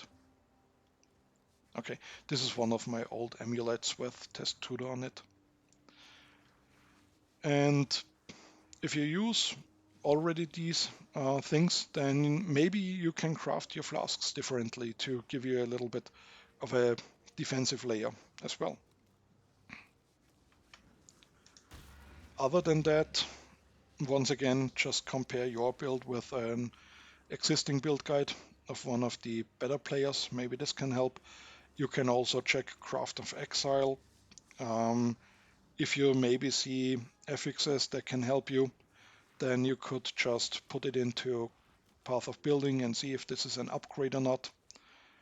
And also, if you're struggling with defense, maybe and you're running an offensive aura like Anger, maybe it's beneficial to swap it to Determination. This is just something that you have to try out, and maybe hopefully you find something that is working for you. At the moment, what I forgot to say before, because because of the way armor works. At the moment, these gloves have very high armor, almost 600. Then I have a little bit here and on my boots. And the implicit of the boots also increases the armor from my equipped gloves and helmet. So this, in combination with my flasks, give me a decent amount of armor that I'm comfortable against the low physical hits of the regular monsters in maps. And that's the only thing that I use armor for, only for these low hits. And for boss fights, I either am lucky with blocking or I just have to dodge it. Another way to maybe overcome a brick wall that you hit is just take a step back, go maybe 1 or 2 tiers lower with the maps and just try to level. Early on, after you finish the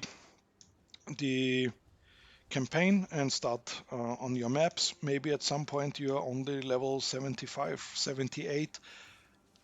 There are still a lot of skill points that you can spend. I'm currently at level 98, so this would be 20 levels higher, so 20 skill points more. But more realistically would maybe be level 85, but already 10 skill points more. If I look at what I got for 10 skill points, like here, this is 4 with the mastery and these two, so 10 points less. Already I lose a lot of chance to block, I use elemental resistances, I lose a lot of life and some strength. Or if I say no, I need the defenses, if I take these points out here, these 5, these 4 and this one, this is 10 points, 10 levels. I lose a lot of damage, I lose another Spectre, and this one right here is also a lot of damage. So 10 points can make a huge difference. If you're struggling, take a step back, level up a little bit more, and get more passive points. Also, your gems. Like I said before, I prepared my gems for flipping and valing them. Leveling up your gems can be a huge damage increase, not only for your main skill that you're using, but also for some support gems. And here, once again, it's very good if you check Path of Building. In Path of Building, if you select the skill, you can then just increase the level by 1 and look at the full DPS and see how much it would change. And then after your primary skill, in this case Raging Spirit, after this one is level 2120, you can just check, okay, which one of my support skills would benefit me the most. Maybe if you are using something like Anger, maybe it's more beneficial to you level this one instead. Or just try around, and once you have found one, give these support gems in your weapon slot, level them, and try to also get them to level 1 and 20 quality.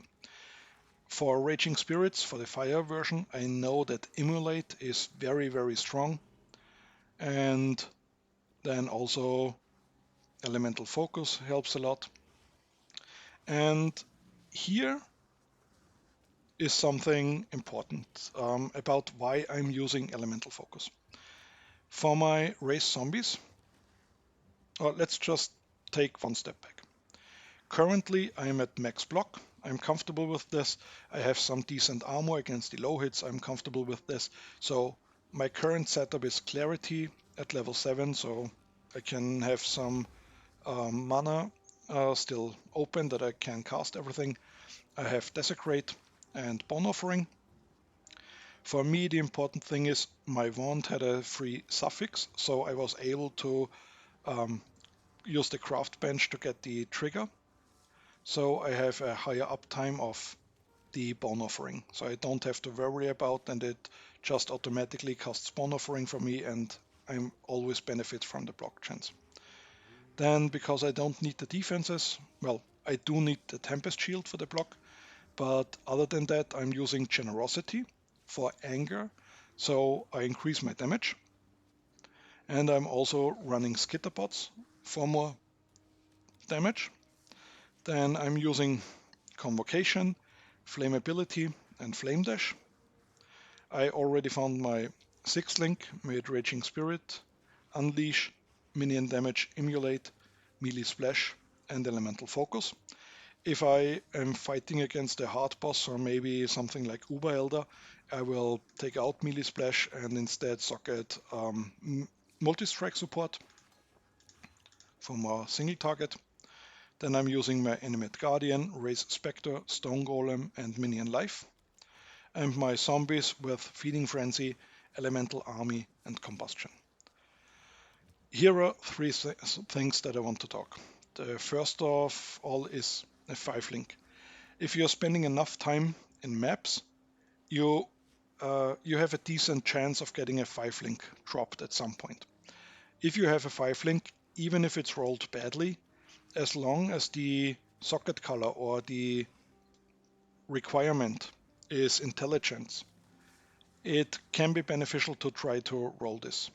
If you have already some essences, I can suggest that you just use some Essence of Greed. You most likely will have the Screaming one or the Shrieking one at this point if you are just in, let's say, in mid-yellow maps.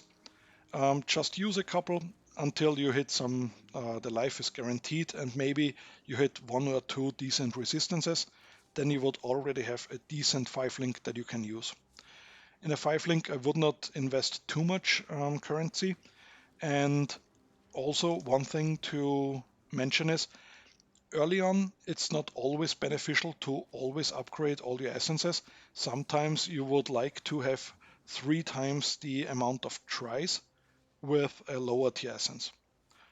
So sometimes it's just beneficial to try out 60 times with a Screaming essence compared to only 20 times with a Shrieking essence if you upgrade it. So that's the 5 link. If you're unlucky and no 5 link drops, then it's also possible, if you want a guaranteed chance of getting a 5 link, to just use this craft right here. If you're more the gambling type and in average it takes less orbs of fusing, but you could also try to 5 link just an body armor yourself. If you try to do this, then at least bring it to 20 quality with the armorer's scrap, because the higher the quality is, the higher the chance of linking sockets together. And you could also, even if you want a higher chance, you could also think about using the Immortal Syndicate, because if you get Hillock in Fortification, then if he is the leader and you do this layout, if you have enough information about the safe house and you run it while Hillock is the leader, then you will have the option to set the quality of an item to 28, well, of an armor item. And if Hillock is the, I'm just thinking how it works, I'm not quite sure, either up here for 30%, or maybe it's when he is the leader of the safe house, 30%, and if he's just a member, 28. I'm not quite sure anymore. Maybe this is already Katarina, I can't remember. But if you get Hillock in Fortification, you can set the quality of an armor item to a higher quality, above 20, which increases your chance of linking it. So 5 link in the crafting bench would cost 150 orbs of fusing. If you try it manually, in average, it should take less, but if you're unlucky, it could take much more. For example, I had a 30% quality chest plate, which I tried to 6 link, and in the crafting bench it would take 1500 to get a guaranteed 6 socket, and I think I used 1600 orbs of fusing and did not get a 6 link. on a 30% quality chest plate. And then I just found this one and I just used some essences on it and was okay with it. So this is just to show you that it's not guaranteed, it's just the average, keep that in mind. Getting a 5 link also would help you increase your damage. If you already have 150 orbs of fusing, it's guaranteed. If you don't, then maybe you have jeweler's orbs, and just keep in mind that you can buy orbs of fusing from the vendor for jeweler's orbs. So if I go to Lenny here, purchase items, in this case I'm just holding Control and Shift, and I'm just buying one stack at a time. So I've bought 40 orbs of fusing, and one orb of fusing costs 4 jeweler's orbs. So these 80 cost me 320 jeweler's orbs. But in general, if you didn't hide them, whenever you get a 6 socket item and you sell it to a vendor, you already get 7 jeweler's orbs. So that is how I got so many orbs of fusing. I just bought them from the vendor. Then one more thing about the Race Spectre. Early on, I'm using, like I said, the Wickerman from the Ravaged Square to get the burning on the enemy. Later on, when I have some jewels with flat added fire damage, then my raised zombies will ignite the enemy pretty constantly with combustion support. And at this point, I'm enabling the breaches again on my map. So if I have this node right here, I would unspec it to get some breaches, and I will try to get the Sov's Loyal. This is this one right here. I have heard that his AI is pretty bad and he does not always do what you would like him to do, but he has this fire beam that goes up in the air, and I believe that this one sets the enemy on fire as well. I'm not quite sure, but more importantly, he has the option to cover enemies in ash. And what that means is enemies covered in ash take increased fire damage from hits. So that's a very nice debuff to have on enemies. Then I'm using these, I think they are Pale Seraphims, or these ones right here. Yes, Pale Seraphims. You can get these by running beyond maps, or maps that state slaying enemies close together attracts enemies from beyond. And these are some uncommon enemies from the Beyond monsters. So you would have to be very careful. If you see them, if you kill them, their corpse will despawn very, very quickly. So you would have your Race Spectre ready at the time. Maybe hold down your highlight corpse key, or there is even an option, I think, to always highlight the corpse. Let me check.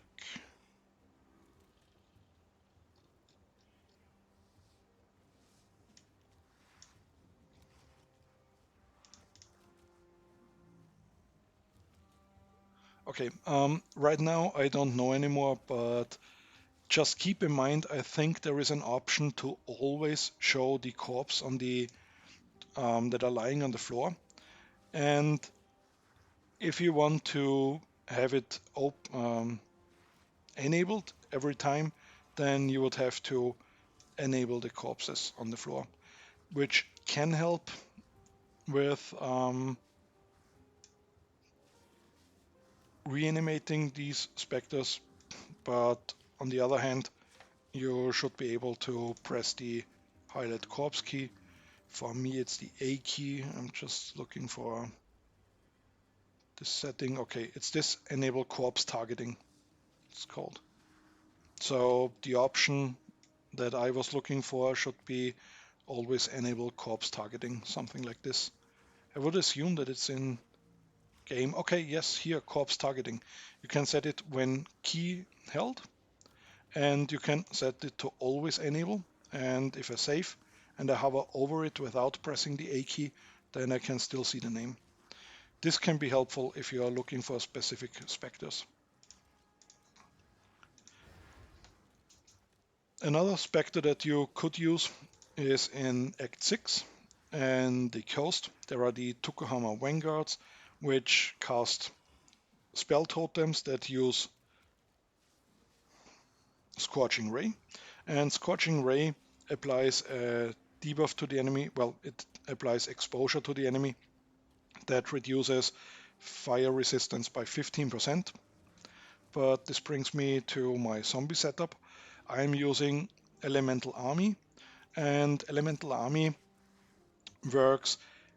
I have added flat fire damage through Anger and also through my Abyssal Jewels, and therefore my zombies will always hit with the fire damage as highest elemental, and therefore I apply the minus 10% elemental fire resistance exposure on the enemy. In addition, I am using Combustion, and here is a little caveat. I think it was maybe in patch 3.15, GGG introduced a change that would remove ailments on enemies that have no chance of ever becoming active. Previously, the way it was working was that ailments inflicted on an enemy would always stay on this enemy until their time runs out, even if they are inactive. With ignites, it's that one enemy can only be affected by one ignite at a time. I think there is a unique that changes this behavior, but in general, each enemy only one ignite. So if my zombies, they are pretty weak, they don't hit as hard because they don't have the support gems, inflict an ignite on the enemy, and after that my Raging Spirits inflict an ignite on the enemy, then the game would see, okay, the weaker ignite of my zombies has no chance of ever becoming active again and would just remove it from the enemy. And therefore also removing the minus 10% to fire resistance from the combustion support. So it would not work anymore. And because I always have more Raging Spirits active and they attack so fast, there is always an ignite of my Raging Spirits on the enemy, and my zombies can never inflict an active ignite on the enemy, and therefore the gem would be just useless. But I do want the 10% reduced fire resistance. Therefore, I'm using Elemental Focus on my Raging Spirit setup, because Elemental Focus says that the supported skills cannot inflict elemental ailments. Therefore, I'm losing out on only one ignite from all of my Raging Spirits, which is not as much damage, but in return I get the minus 10% fire resistance on the enemy, which affects all my Raging Spirits. I think one thing that I forgot, sorry, about the Pale Seraphim is the Pale Seraphim applies a debuff on the enemy, which increases damage taken. It's not 100% uptime, but I'm using 2 of them, so I can hopefully increase the uptime on the enemy. And I think that the Covered in Ash from the Soph's Loyal would be stronger, but because I've heard that the AI is so bad, I'm not using 2 of those. And the Soph's Loyal, I only said that you need a breach for them to find them, but more specifically you need a Soph's breach to find them. And apparently there are different kinds of these loyals, but you want the stock ones that cast the flame column that is pointing up. In general, it's always good if you stay flexible when playing solo self-found. What I mean with this is, as an example, when I got my 6th link, suddenly, because of the 5th support gem I was using, the mana cost of my Raging Spirit was increased, of course.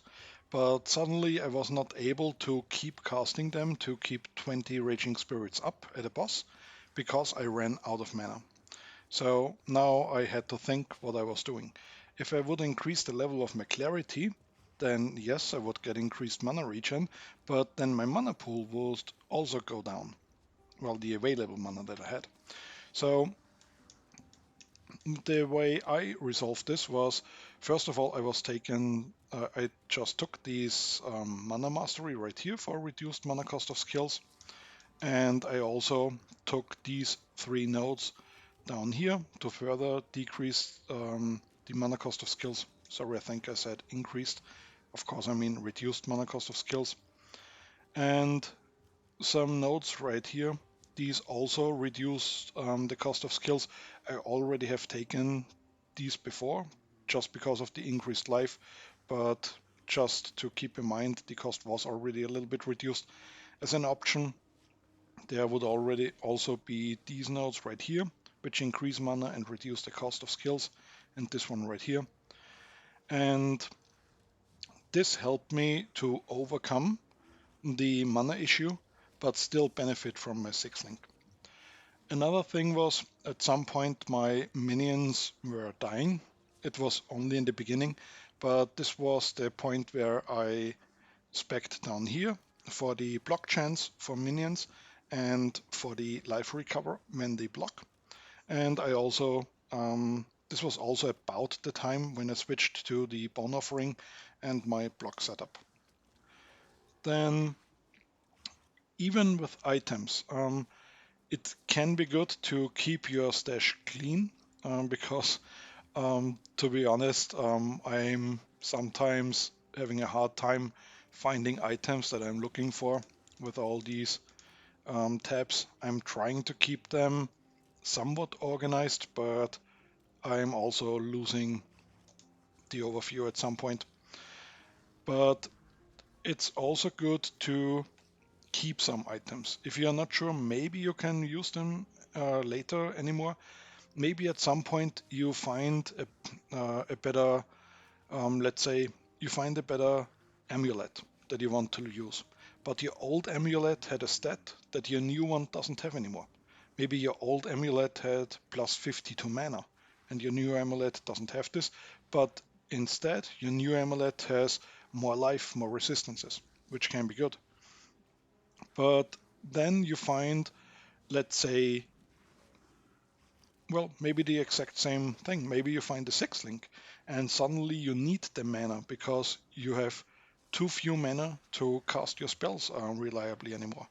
Then it could be beneficial to swap back the one item that you had before and lose a little bit there, but get a much better benefit from the new item that you have found or crafted. So one thing that can also help here is the crafting bench. I did not know this for a long time, or I just forgot. But if you use harvest, then there are these crafts that change a modifier that grants cold resist to a similar tier modifier that grants fire resistance, and you have basically all the resistance types here that you can swap. They are not as cheap, but if you run a couple of harvests, then you should have this life force. And for example, if you get a better pair of gloves that you want to use, but the old gloves had, let's say, 40 fire resistance, and you need the fire resistance to be at cap, the new gloves gives you cold resistance, but you're already overcapped at cold, then you could use this craft to change the cold resist to fire resistance. I'm not quite sure how reliable this part right here is with the similar tier.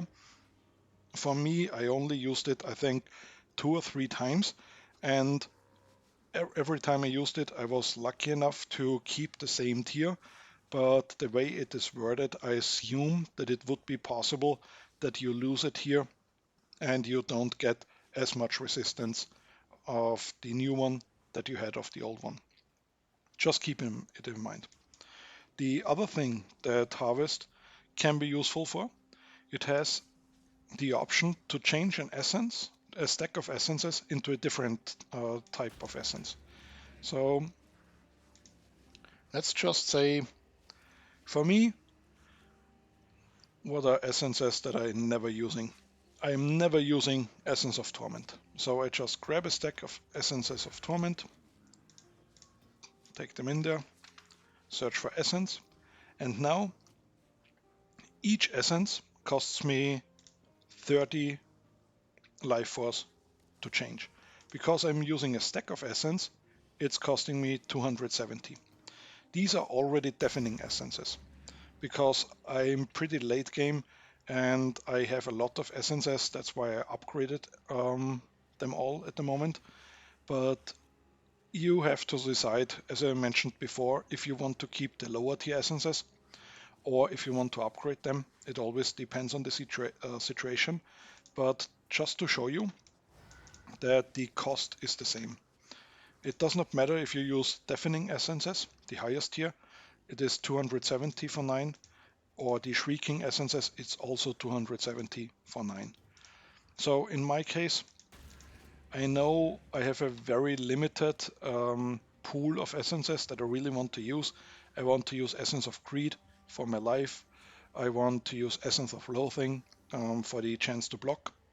Maybe I want to use Essence of Seal for the movement speed. And here is one point.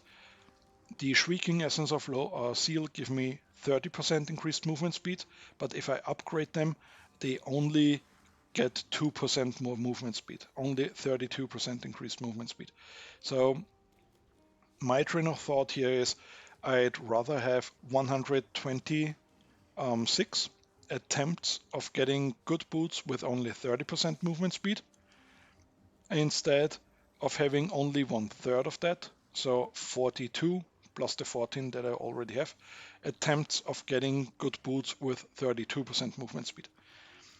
The 2% increased movement speeds, in my opinion, is just not worth giving up 2/3 of the tries that you have. So now that I have the essences that I personally don't use, I just take them in, and it's not as cheap. You will sometimes need many attempts. So now I got Anguish, which I also don't use. Here I got Fear. That's something that I will use. And suddenly I have 9 essences of Fear more. This can be very helpful in in solo self-found. In Trade League, you're most likely better off just selling the essences, but in solo self-found, very, very good. A similar thing, if you're a little bit later in the game and you already found some scarabs and you would like to change some scarabs into another one, just let me check. Okay, this one, I don't like Delph, so I don't need this one. There is also an option to change a stack of scarabs to a different stack of scarabs. So this one is once again 30 for each scarab. I would like to save my wild crystallized life force for the jewel crafting, so I will only do one at a time and not an entire stack. But I can craft cartography scarab, okay, metamorph, and so on. I just can re-roll it until I get something that I may be using at some point. I would like the divination, or yes, this one is okay, or the harbinger one.